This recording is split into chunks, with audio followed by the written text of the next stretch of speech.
अन्तत 32 वर्षीय सुजन चोखालले नेपाली भलिबललाई बिट मारेका छन्। साँच्चै भन्दा उनी थाकी पनि सकेका थिए, खेलले होइन जिन्दगीको बारीले। जुन समस्या देशभरिका आम युवाहरूको हो। उनले राष्ट्रिय टिमबाट अन्तर्राष्ट्रिय खेल खेल्न त पाएनन्, तर नेपाली भलिबलमा सधैँ हाई डिमान्डमा रहे। व्यावसायिक खेल खेल्न हेलिकप्टर चढेर समेत पुगेका छन् उनी। नेपाली भलिबलमा सधैँ समर्थकहरूबाट जुन माया र सम्मान पाए त्यो कुनै पनि इन्टरनेसनल भलिबल स्टारको भन्दा कम थिएन। अनि योगदान पनि त उनले धेरै गरे।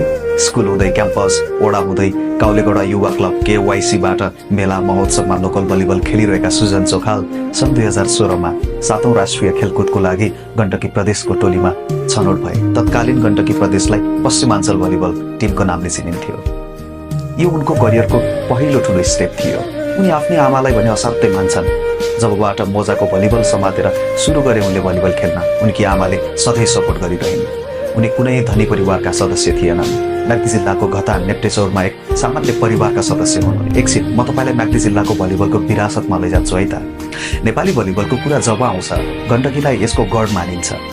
लोकप्रियताको हिसाबले होस्, खेलाडी उत्पादनको हिसाबले होस्, गण्डकी अग्रणी छ।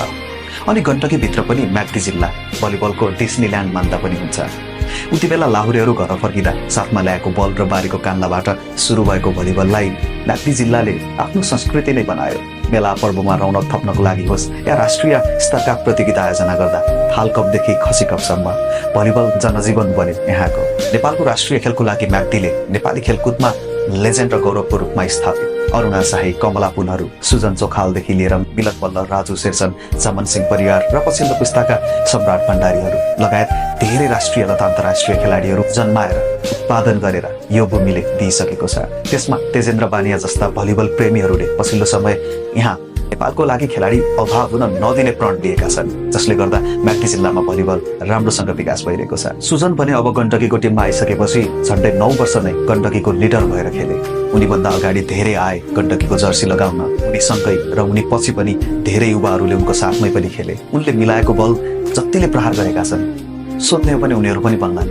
भर्जिन ट्यालेन्टेड लिफ्टर हो, उसले दिएको बल खेल्न मजा आउँछ।